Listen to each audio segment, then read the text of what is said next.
There are two things that you need to know about the Nikon ZR cinema camera. First, it's only $2,200, and for that you get a full-frame 6K compact little beast that gives you not just red RAW, but red color science with a whole bunch of crazy features that you would not expect at that price. But the second thing is that there's a lot of weird little quirks that make you kind of stop and go, why did they do that? So I've been putting this camera to the test, and it's been a bit of a roller coaster of discoveries. There were moments where I thought I was falling in love with the camera. It does things that I genuinely wish other cameras would do. And then there were moments where I found quirks that had me scratching my head and wondering, who is this camera actually for? So here's what we're gonna do. I've got my notes here, and we're just gonna have a little chat about all the surprises that I found. The good, the bad, and that crazy $2,200 price tag, and whether it makes up for all the little quirks. So, secure the cup, and let's get into it. So first things first, I'm actually recording on the ZR right now, hence why I'm not holding it and showing it to you, so that you can see what it looks like shooting in an H.265 in N-Log all graded up. This is very similar to what I would typically shoot any social media content or my YouTube videos in, so I thought this was the best example for a talking head shot like this. Also, I'm in an Airbnb, so enjoy the new surroundings for today. Okay, so the first thing I want to talk about is the big, beautiful monitor on this camera. It's got a 4-inch monitor and it's 1,000 nits, so it's super bright. Comparing it to typical kind of 3-inch monitors that we see on a lot of other cameras, huge difference in the quality of life as far as actually using the camera and shooting with it, especially outside where you could actually see it, which is a huge improvement because a lot of other cameras I'm constantly thinking about, do I need to bring this extra monitor? Do I need cables? Do I need batteries? All of that kind of stuff. It's a nice touch screen. It's got good functionality. It is a flip screen, but it doesn't have the tilt like we're seeing on some of the newer Sony, Panasonic, and Fuji bodies, but you know, we'll take what we can get here. Now, going back a little bit to using external monitoring, one of the downsides to this camera is that they've included a micro HDMI port instead of a full size. The durability is really the only thing that's kind of at question here because it works the same as full HDMI. The issue here is somewhat mitigated by that big, beautiful monitor on it because you might not need to use an external monitor when you're using this camera. So this is something that probably would have been a bigger problem for me if they hadn't already somewhat solved it by having that nice big screen on there. Now, in a similar vein, talking about the size of the camera, the body, and the ergonomics, it's super compact and lightweight, which I absolutely love, especially considering how large that screen is. They managed to keep it quite small. And it feels great for handheld work and social content if you're using small lenses especially. Now, it's really nice for vertical video when paired with that screen, but the downsides of this is that they haven't put like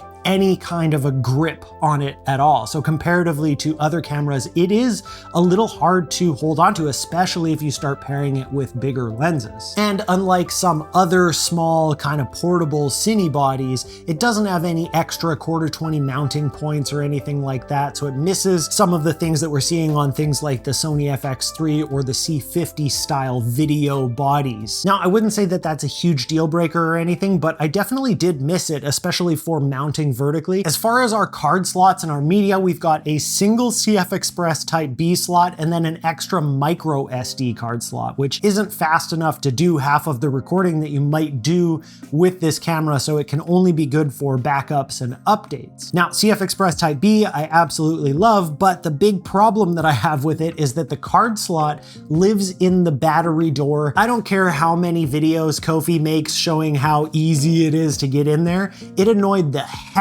out of me while I was using this camera. To be able to get into that battery door is just so annoying, and then if it's on a tripod or something like that, it makes it double annoying. If you've got it rigged out, it's triple annoying. So overall, card placement, not my favorite. Now, throughout this video, you've probably noticed me using this really awesome tripod. It's the carbon fiber version of the Manfrotto 1, and I've been using it to shoot all my test footage with the Nikon ZR, and it's honestly one of the coolest tripods that I've ever come across. First and foremost, we've got the extend mechanism. So it's one latch on each leg to deploy all sections at once. So setup is super quick and easy. Then we've got this really cool leveling mechanism. It lets you level the center column even if it's extended. Then we've got what they call the exchange system, which allows you to quickly remove and swap the head between different tripods or accessories, making it incredibly versatile. So you could put a plate on the bottom of, let's say, a slider, and you could attach that to the legs. The 500X head also makes it super easy to switch from horizontal to vertical mode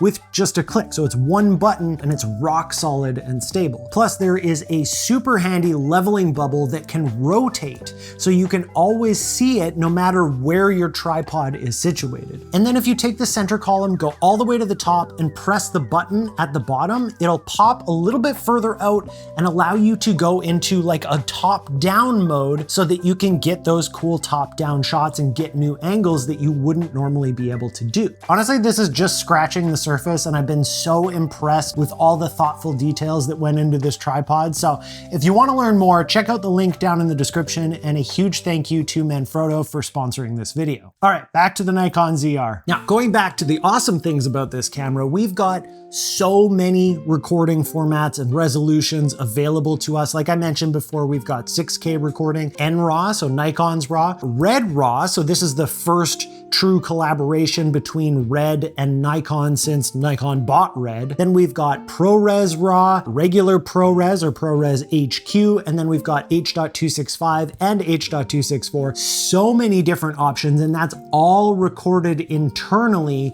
to that CF Express Type B card. So again, that micro HDMI port might be annoying, but we don't ever need to plug in a recorder to it because we can pretty much record everything internally. Then we've got 6K up to 60 frames per second in certain modes and 4K up to 120 frames per second in certain modes. The 4K 120 does have a crop to it, but that's still pretty awesome. We've got all of these different options, and then we've also got really nice high quality and high speed frame rates. So we've got some of that Red technology inside this camera, and we've got something called R3D-NE. So this is a 12-bit compressed RAW format. It uses the Red wide gamut and the Red color science, which is absolutely my favorite way to use this camera. The colors look so great. They feel, I don't know, just vivid and alive comparatively to even the NRAW that's also in the camera. This is just my favorite looking log profile. Even just doing the conversion from RAW to Rec 709, and it just looks awesome. The only thing that I've used recently that I would say is comparable to this is using ARRILOG over on the Panasonic cameras. I did also notice that in Resolve, when I went to compare things like the Red RAW and the NRAW, that the Red RAW had a little bit less noise to it. There's a little bit more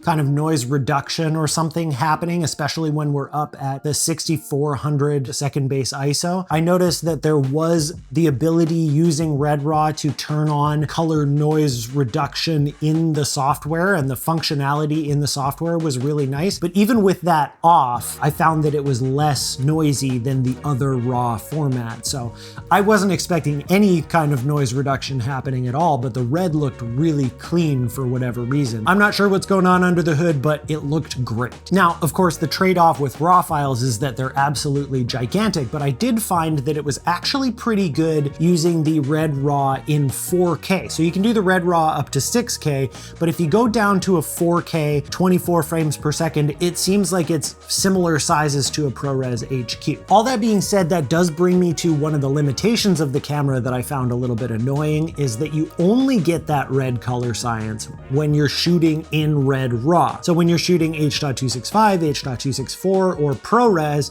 you only have the option for N-Log, for a log profile. You can't use Red color space stuff in there. So if you're doing some shooting in RAW and then some shooting in maybe a lighter format, you can't necessarily directly match those colors, which is kind of annoying. I wish that they would give us the ability to have some of that red stuff outside of the red raw. Another great thing about this camera is we have dual base ISO at 800 and 6400, and the 6400 looks pretty darn good to me. I thought it did a great job. In terms of autofocus, it did a fantastic job, just like most modern cameras nowadays. And stabilization, same kind of thing. It's got in-body stabilization, and then there is electronic stabilization, and they were both fine. Nothing too crazy to report there. One thing that I know a lot of people have said about this camera is that it is missing an open gate mode. So you've got 6K, which is nice. So if you're shooting to try and recrop for, let's say, horizontal and vertical 4K, you can definitely do that from the 6K file, but you don't have a true open gate mode. And it's actually really nice to have both the cropped and the non-cropped 4K modes. But the big frustration that I have with it is that there's no quick way to switch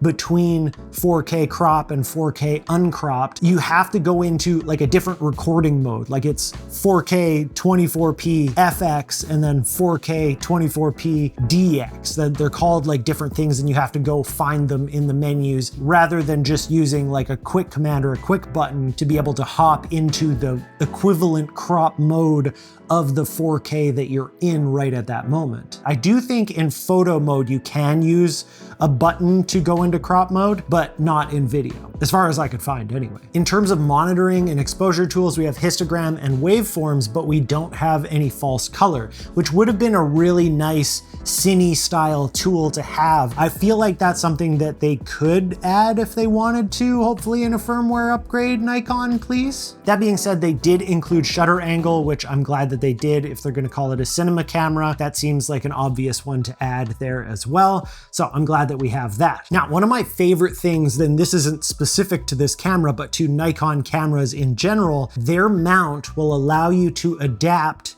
to Sony E-mount glass. So I use something called the Megadap adapter, which allows me to use my Sony E-mount glass with full autofocus functionality and everything, which is so awesome because if you're a Sony shooter, this camera doesn't have to be out of your reach. You don't have to be thinking of it like a switching of camera systems or anything like that. The adapter works really well. I only ran into a couple of little problems, and I don't know that they were because of the adapter, but they did happen while the adapter was on. The first is that I was shooting talking head stuff like this. My whole last video I shot using the adapter and some Sony glass, and I found that there was a little bit of like wiggling a little bit in the background in the out of focus areas. You were getting just a little bit of that kind of back and forth wiggle. I haven't noticed it anywhere else except for that one specific shot. And on that same specific shot, I also had this weird thing where I got my whole frame set up. I've got my boom mic. I set up the frame so that the boom mic was just out of shot, and about 6 minutes into my shot, bam, it just moves. The camera doesn't move, nothing moves physically, but just the frame moves. And I kind of see it in the monitor beside my little teleprompter thing. I'm so confused as to what was going on there. I didn't have IBIS on or anything like that. That's the only thing that I can think that would have physically moved is the sensor inside the camera. Now, I can't confirm that. That's just my best guess, but it was really weird. And like I said, I wanted to make sure that it was known that that happened while using adapted glass. I haven't had any other problems. I like what they've done with the menu button on this camera. So you tap it once to get the quick menu at the bottom of the screen, and then you hold it down to get into the menu itself, the full menu. One button for kind of two functions there. The touchscreen quick menus are genuinely useful. So you get that quick menu at the bottom. There's lots of important stuff in there and you can customize that. And then there's also like a video centric touch menu in there that just gives you some video features that aren't customizable but are genuinely useful. Now, that being said, this camera has a serious lack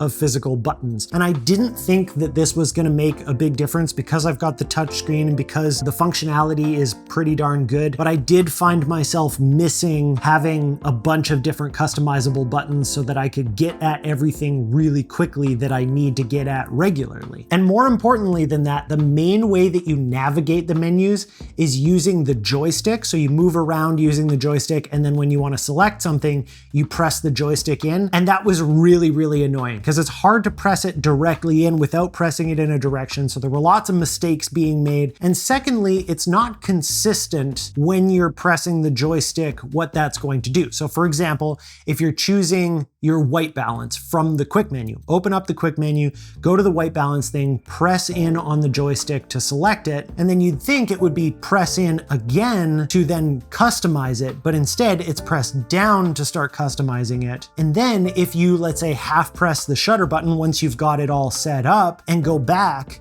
it automatically resets the whole thing unless you actually press the joystick in to like select that. And that caused a bunch of problems for me too. So, and the touchscreen still doesn't feel intuitive to me on any camera, even one that's got a monitor this big. Now, speaking of weird user interface bugs and that kind of stuff, there's a funky thing going on with some of the functions when you're using Red RAW. So if you're shooting in Red RAW, the view assist and the focus peaking seem to kind of cancel each other out, or more specifically, if you're using view assist, focus peaking doesn't seem to work. I'm not sure what's going on there and why it's specific to Red RAW. Nikon hasn't been able to say whether this is going to get fixed or not. It has been brought up, they are aware of it, so hopefully they are doing something, but no promises have been made as far as I'm aware anyway. Okay, back to nice things. 32-bit float audio inside the camera, meaning the mics that are on the camera, so the internal mics, or the 3.5mm jack that you can use to put a microphone, an external microphone into it. They're both able to record in 32-bit float,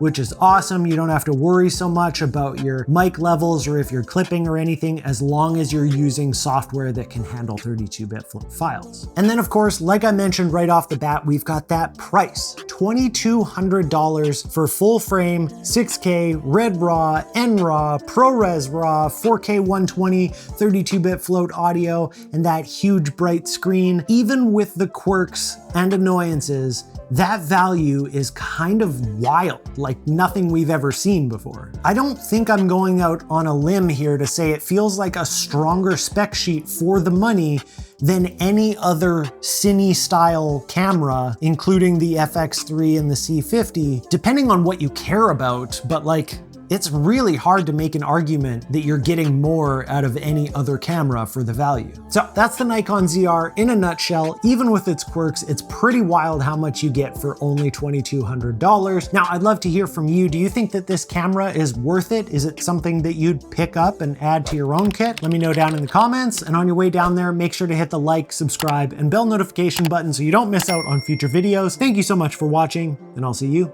next time. Do not only Red RAW, but red colors. Hello. Hello, my love. I'm gonna go for a little, oh yeah, that's nice. Oh, that's nice. Oh yeah. What are you chewing on me? Did you just fart? You are stinky.